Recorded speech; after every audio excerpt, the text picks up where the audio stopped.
महाराष्ट्र राज्य विधानसभेच्या या सार्वत्रिक निवडणुकीतील पेण विधानसभा मतदारसंघातील शिवसेनेचे अधिकृत उमेदवार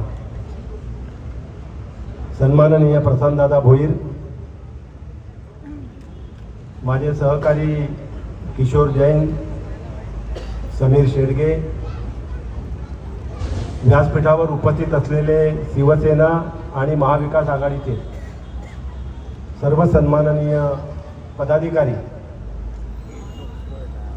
आणि प्रशांतदादा भोईर यांना विक्रमी मताने विजयी करण्याकरता या प्रचार सभेला उपस्थित असलेले आपण सर्व मतदार बंधू भगिनी आणि मातांना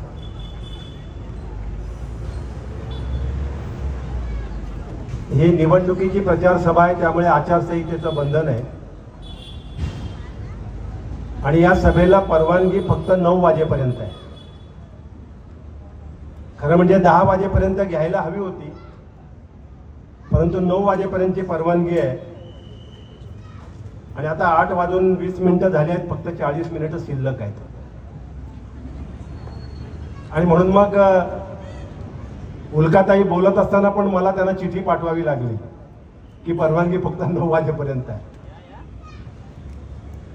आणि म्हणून मग इतर अनेक वक्ते आहेत, परंतु वेळेची मर्यादा असल्यामुळे आपण सगळ्यांना कात्री लावलेली आहे. इतर कोणालाही संधी इथं देता येत नाहीये. आपण सर्व इथे आज उपस्थित आहात, सगळे मतदार. खरं म्हणजे या कोलारच्या नाक्यावर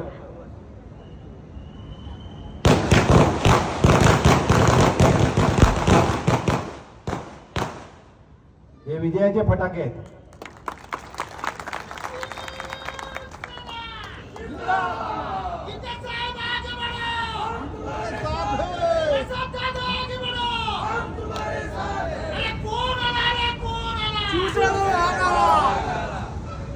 आणि म्हणून कोलारच्या नाक्यावर ही सभा होते आहे आणि उपस्थिती पाहिली त्यामुळे मला आता खात्री झालेली आहे की 20 तारखेला होणाऱ्या या मतदानात या पेण विधानसभा मतदारसंघातून प्रशांतदादा भोईर विक्रमी मताने विजय होतील असा विश्वास माझ्या मनात होणार ना. आज कशा करता आलोत आपण?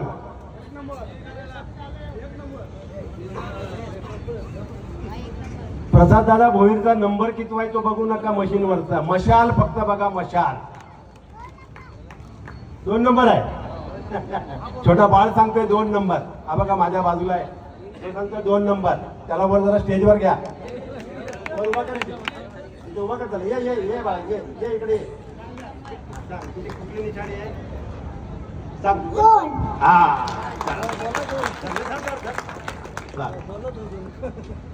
आता त्याला कळलंय, त्यामुळे आपल्याला नक्कीच कळणार आहे.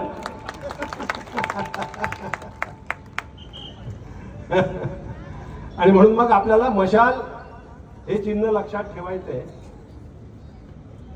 माझ्या अगोदर प्रशांतदादा भोईर या ठिकाणी 15 मिनिटं फक्त त्यांनी आपलं भाषण केलेलं आहे, पण या 15 मिनिटात जे आमदाराने सांगण्याची आवश्यकता आहे किंवा आमदाराने जे करण्याची आवश्यकता आहे ते प्रशांतदादा भोईर यांनी सांगितलं ना.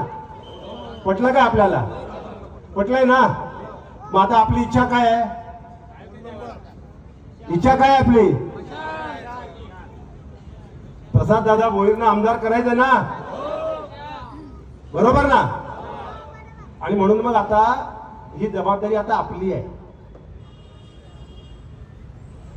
ही जबाबदारी आपली आहे, मतदारांची आहे, तुमची माझी आपली जबाबदारी आहे. आणि ही जबाबदारी आपण सर्वांनी 20 तारखेला पार पाडायची आहे. फार मोठं राजकीय भाषणाची गरज आहे असं मला वाटत नाही, कारण तसा प्रशांतदादा भोईर हे भाग्यवान आहेत. कारण या निवडणुकीमध्ये जे प्रमुख 3 उमेदवार आहेत, मला वाटतं अनेक असतील, किती उमेदवार आहेत एकूण? 7 उमेदवार आहेत. पण प्रमुख 3 पक्षांचे जे उमेदवार आहेत यामध्ये जर 1 नंबरचा उमेदवार कोण असेल तर प्रशांतदादा भोईर आहे ना. या 3 उमेदवारांमध्ये 1 नंबरचा उमेदवार जर कोण असेल तर प्रशांतदादा भोईर. आणि म्हणून अतिशय योग्य उमेदवार हा आपल्याला या विधानसभेच्या निवडणुकीत पेण विधानसभा मतदारसंघात आपल्याला लाभलेला आहे. मी लोकसभेवरती फार काही बोलणार नाही, बोलण्याची आवश्यकता असं मला वाटत नाही. पण या लोकसभेच्या निवडणुकीमध्ये पेण विधानसभा मतदारसंघातून आपल्याला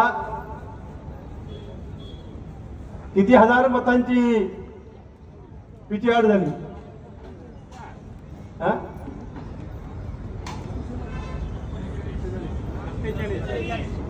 47,000. आणि मी शब्द दिलाय उद्धव साहेबांना, ज्या पेण विधानसभा मतदारसंघात 47,000 आणि लोकसभेला मी मागे होतो, त्यात पेण विधानसभा मतदारसंघात प्रसाददादा भोईर 30,000 मतांनी जिंकल्याशिवाय राहणार नाही. जिंकवला ना? हात वर करा सगळ्यांनी, सगळ्यांनी हात वर करा, वचन द्या, शब्द द्या, सगळ्यांनी हात वर करून. जिंकवला ना आपण सगळे? जिंकवला ना? मी शब्द दिलाय तुमच्या वतीनं. हा जरा जोरदार घोषणा आहे.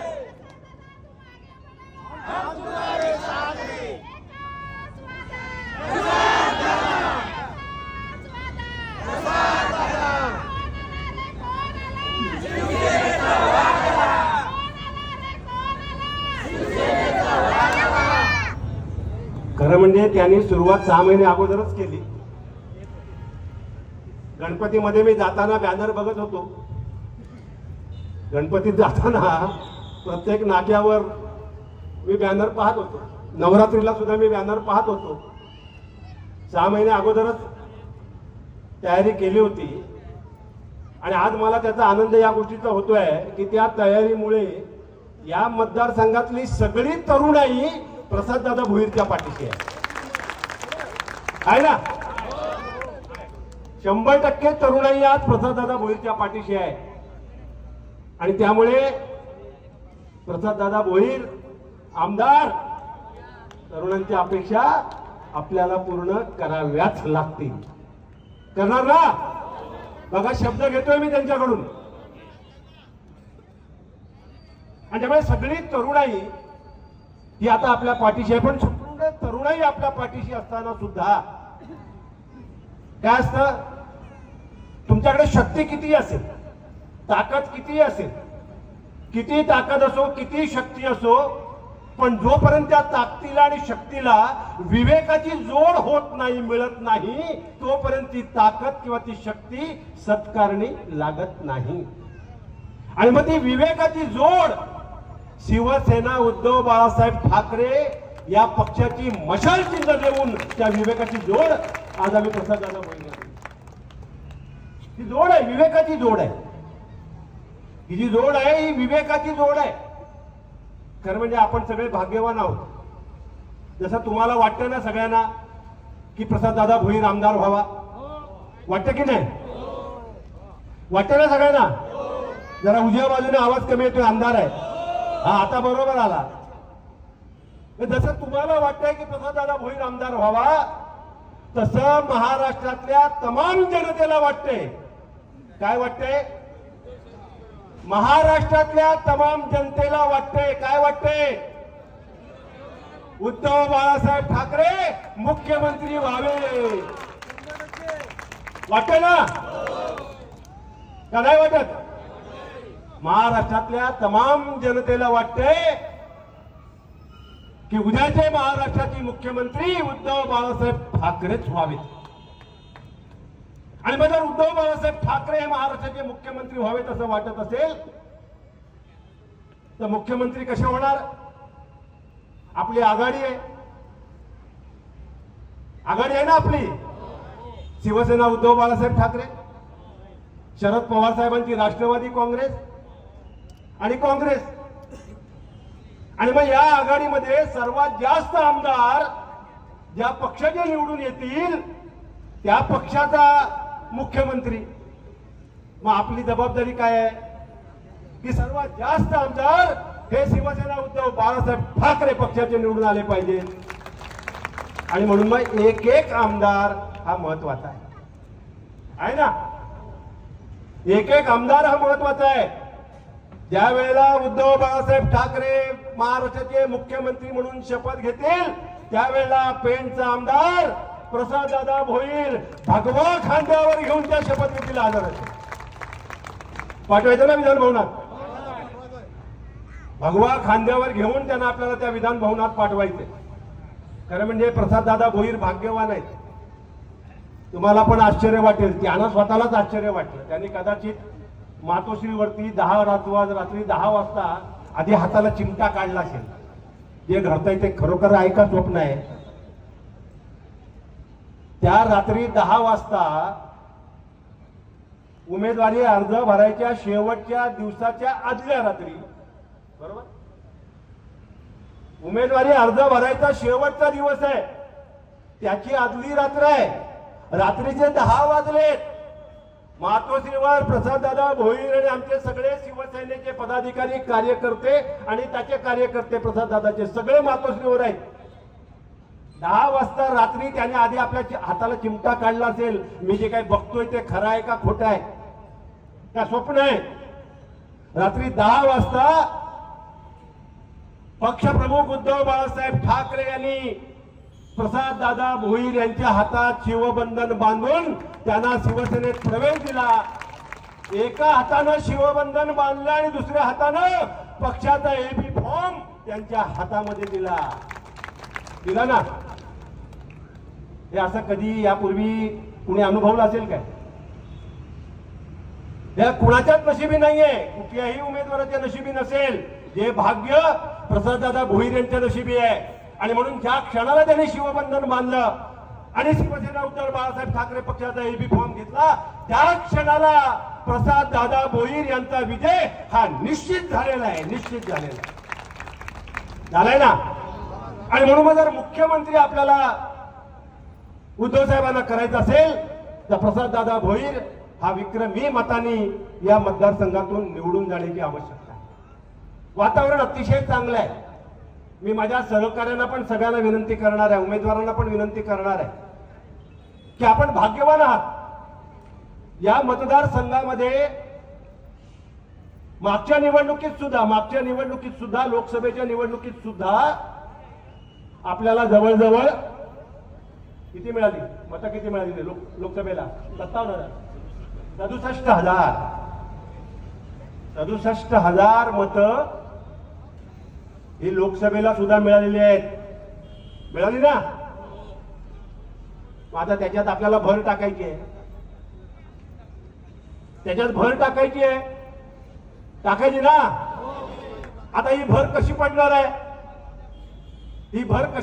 आहे म्हणून थोडासा इतिहास सांगतो, पूर्व इतिहास प्रसाद भोईर यांचा थोडक्यात सांगतो. कारण ते पूर्वी शेका पक्षात होते. शेका पक्षातून धैर्यशील दादा बरोबर भारतीय जनता पक्षात गेले, बरोबर ना. हे आपल्याला माहिती आहे सगळ्यांना. म्हणजे याच्यात लपवण्यासारखं किंवा न सांगण्यासारखं काही नाहीये. ते मूळचे शेका पक्षाचे कार्यकर्ते धैर्यशील दादा बरोबर भारतीय जनता पक्षात गेले ना. आणि आता भारतीय जनता पक्ष सोडून शिवसेनेत आले. पण येताना रिकामे आलेत का. नाही. डाव्या खिशात शेका पक्ष घालून आले तर उजव्या खिशात भाजपाला घालून आले का.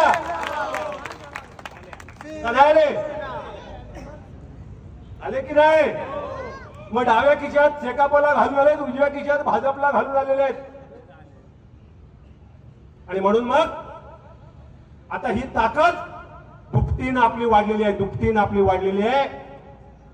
किमान 30,000च्या फरकानं प्रसाददादा भोईर विक्रमी विजयाने झालेच पाहिजेत. हे चित्र आज या पेण विधानसभा मतदारसंघात आहे ना. आणि म्हणून मग आता सांगणार आहे की जे आहेत 67,000 ते तर आपल्याला राखायचेच आहेत. त्याचं एकही मत कमी होणार नाही याची खबरदारी घ्यायची आपली जबाबदारी आपण घेतली पाहिजे. आणि जे तुम्ही खिशातून आणले ते सुद्धा नक्की आपल्याला मिळतील याची खबरदारी आपण घेतली पाहिजे. आणि म्हणून जे शाश्वत आहे बघा निवडणुका, आता त्यावर मी अधिक भाष्य करणार नाही. पण निवडणूक हा एक प्रकारचा जुगार आहे, बरोबर ना? हा का चुकीचं आहे? बरोबर आहे ना? निवडणूक हा एक प्रकारचा जुगार आहे, आणि पण या जुगारामध्ये खेळणारा नाही विजयी करत. खेळणारा करतो का? नाही करत. या जुगारामध्ये जो मतदार आहे तो ठरवणार आहे की या खेळात कुणाला विजयी करायचं. कोण ठरवेल? मतदार ठरवणार आहे. तो ठरवणार आहे की या खेळात कुणाला विजयी करायचंय. जुगार म्हटला म्हणून राजकारणावरती काही मी टीका करण्याकरता हा शब्द नाही वापरला, परंतु राजकारणच असं आहे की ज्याच्यात शाश्वत काही नसतं.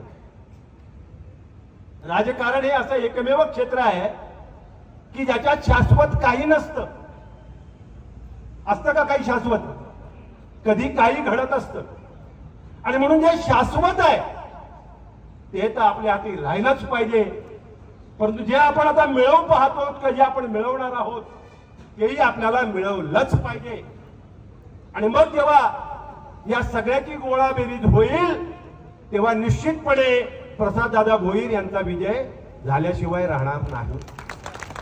आणि म्हणून मग हे मी का सांगितलं आता, तर या राजकारणामध्ये फसवणारे खूप असतात. या राजकारणामध्ये जे राजकारणी आहेत, ज्यांनी अख्खं आयुष्य राजकारणात घालवले, असे कित्येक राजकारणी आहेत ना, का नाही? तुम्हाला माहिती आहेत की नाही? असे अनेक राजकारणी आहेत की ज्यांनी अख्खं आयुष्य राजकारणात घालवलंय. कधी कुणाची टोपी कोणाला घालतील पत्ता नाही, आहे ना?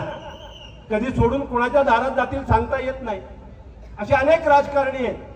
तर त्यांच्या राजकारणाचा कुठल्याही प्रकारे आपण बळी ठरता कामा नाही.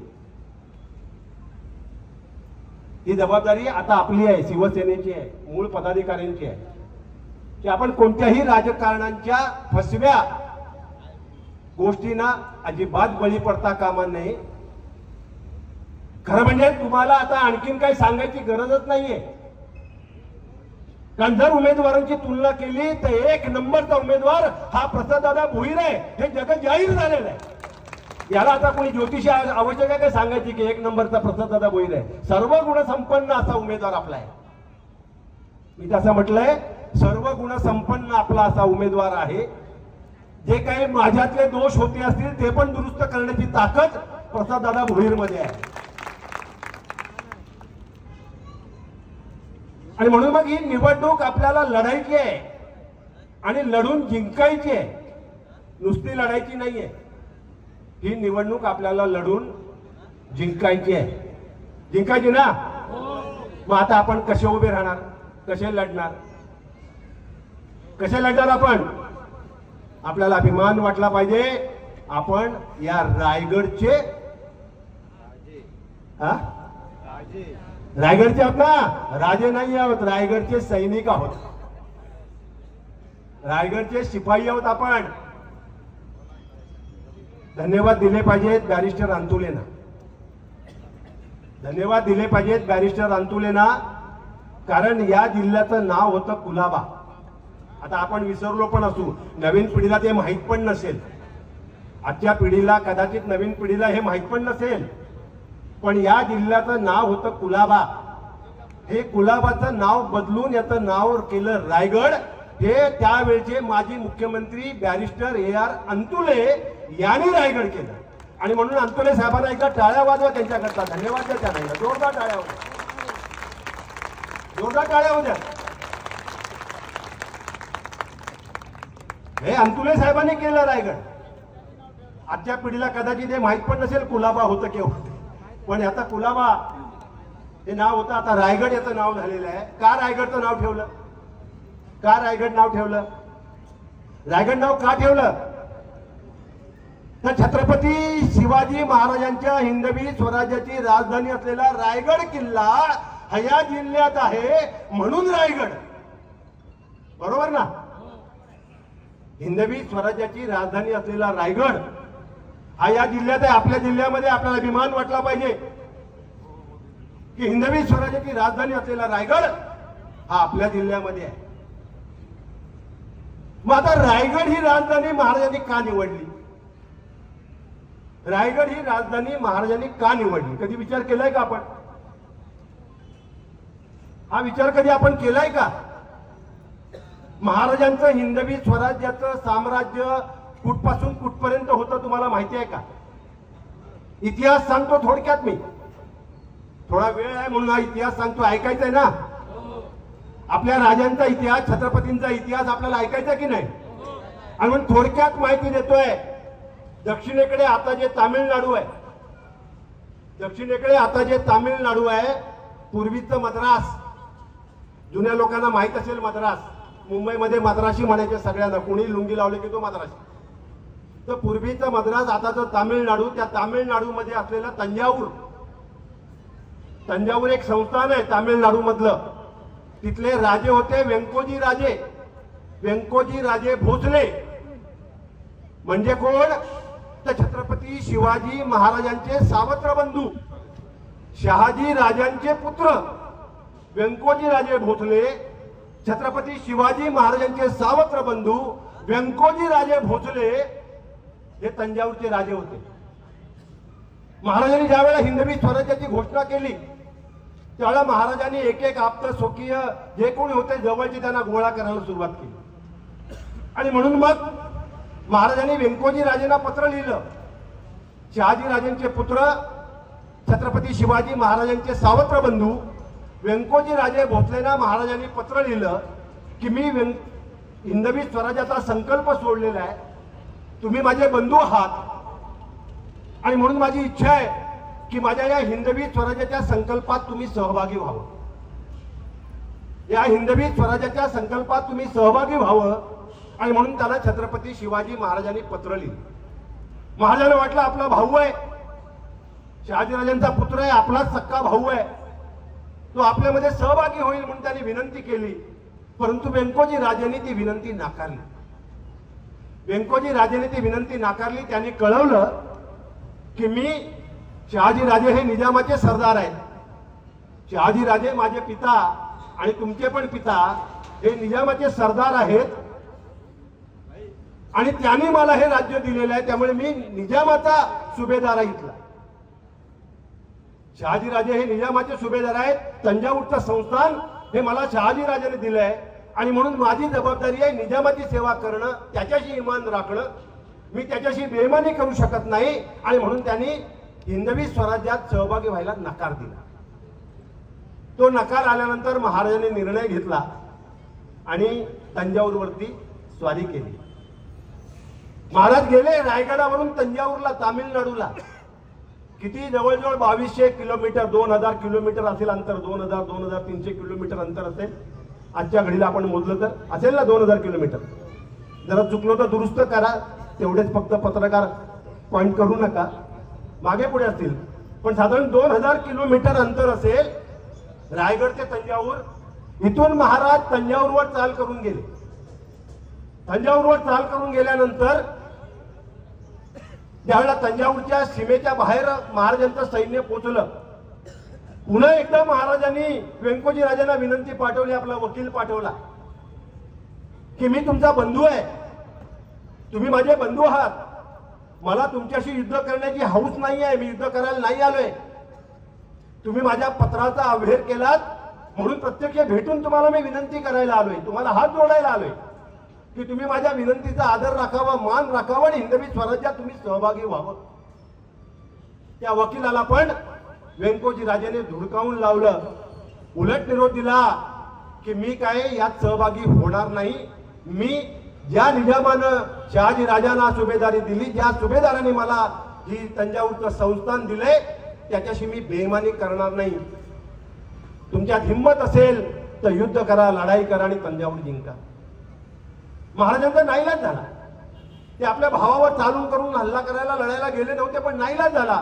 शेवटी तंजावरवरती हल्ला केला आणि महाराजांनी तंजावर जिंकलं. जरा होत्या टाळ्या जोरात वाजू द्या, जोरात वाजू द्या, किरकोळ नको. अरे हा आपला इतिहास आहे ना, आपला इतिहास. आपल्याला अभिमान आहे की नाही? वाटतो ना अभिमान? अरे हा आपला इतिहास आहे. आणि मग महाराजांनी तंजावर जिंकलं.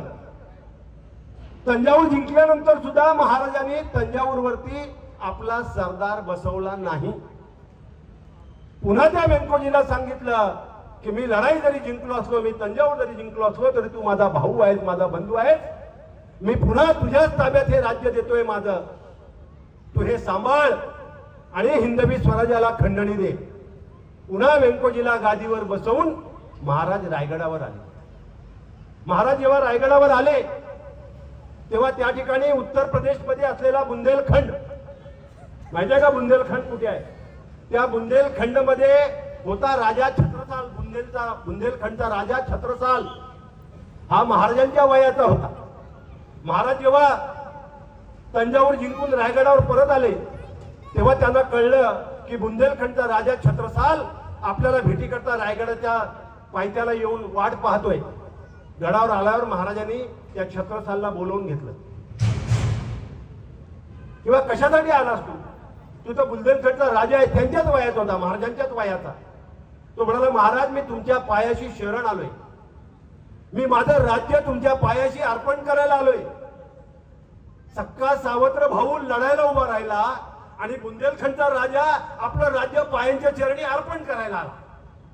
तो म्हणाला, मी माझं राज्य तुमच्या पायाशी अर्पण करायला आलोय, या हिंदवी स्वराज्यामध्ये माझं राज्य सामील करायला आलोय, तुम्ही माझा स्वीकार करा. महाराजांनी सांगितलं, राजा छत्रसाल तुम्ही राजा आहात बुंदेलखंडचे, तुम्ही राजेच आहात, राजेच राहाल. तुम्हाला माझ्याकडे येऊन तुमचं राज्य अर्पण करायची आवश्यकता नाहीये. मी महाराष्ट्रातून माझ्या हिंदवी स्वराज्याची स्थापना करतोय. तुम्ही बुंदेलखंड मधून मला जे सहकार्य लागेल त्या तुमच्या भागातून या हिंदवी स्वराज्याला तुम्ही सहकार्य करा. त्या राजा छत्रसालचा मान केला, सन्मान केला, त्याला तोफा भेट दिली आणि सन्मान करून त्या राजा छत्रसालला बुंदेलखंडला परत पाठवलं. हे दोन किस्से का सांगितले? हे दोन किस्से का सांगितले? एका बाजूला दक्षिणेला तंजावर आणि दुसऱ्या बाजूला उत्तरेला बुंदेलखंड आणि त्याच्यामध्ये असलेला महाराष्ट्र, गुजरात आणि मध्य प्रदेश. एवढं साम्राज्य होतं महाराजांचं. तंजावर ते बुंदेलखंड, याच्यामध्ये तामिळनाडू राज्य येतं, याच्यामध्ये कर्नाटक येतं. पूर्वी कर्नाटक राज्य होतं तेव्हा तामिळनाडू नव्हते. कर्नाटकची सुभेदारी शहाजीराजांकडे होती, तेव्हा तामिळनाडू नव्हतं जन्माला आलेलं, पण कर्नाटक होतं. आणि म्हणून तंजावर ते बुंदेलखंड एवढं साम्राज्य पसरलं होतं. पण या एवढ्या मोठ्या साम्राज्यामध्ये राजधानी फक्त रायगडच का निवडली? का निवडली? किती राज्य होती तिकडे? तंजावर पासून बुंदेलखंड पर्यंत कर्नाटक आहे, तामिळनाडू आहे, महाराष्ट्र आहे, गुजरात आहे, मध्य प्रदेश आणि उत्तर प्रदेशचा काही भाग. आज सुद्धा इंदोरला आपले राजे आहेत ना, अहिल्याबाई होळकर आहेत ना तिकडे. माधवराव शिंदे आताचे ज्यांचा मुलगा आता जो शिंदे आहे त्याचे जे पूर्वी दत्ताजी शिंदे जे आहेत ना तिकडे, इथपर्यंत आपलं अखंड पसरलेलं साम्राज्य होतं. तरी सुद्धा राजधानी रायगड निवडली. का निवडली? का निवडली? महाराजांना विश्वास होता, या रायगडच्या मावळ्याच्या खांद्यावर मी माझी मान ठेवली तर विश्वासघात होणार नाही. होता ना? मग आपला सन्मान आहे की नाही? मग या रायगड मध्ये जर विश्वासघातकीच जन्माला आले असतील तर काय करायचं त्यांचं? काय करायचं?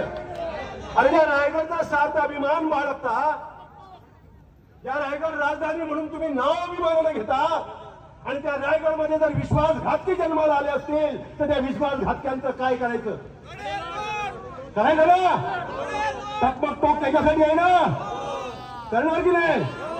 म्हणून तुमच्या खांद्यावर विश्वासानं मान पक्षप्रमुख उद्धव बाळासाहेब ठाकरे यांनी ठेवले आहे, प्रसाददादा भोईरच्या रूपाने. काय करायचं त्या विश्वासघातक्यांचं? आणि म्हणजे विश्वासघातक्यांवर विश्वास अजिबात ठेवू नका. ही निवडणूक जिंकायची असेल तर उमेदवारांना माझी एकच विनंती आहे, विश्वासघातक्यांवर अजिबात विश्वास ठेवू नका. अजिबात. हे विश्वासघातकी आहेत, कधी गळा कापतील सांगता येणार नाही. केसाने गळा कापतात. कापतात ना? जरा इथे येऊन सांग. नाही, मी विष्णू दुकानदार आहे. बरं बरं, हा बोल, काय सांगतो? केसाने गळा कापतात. हा, केसाने गळा कापतात.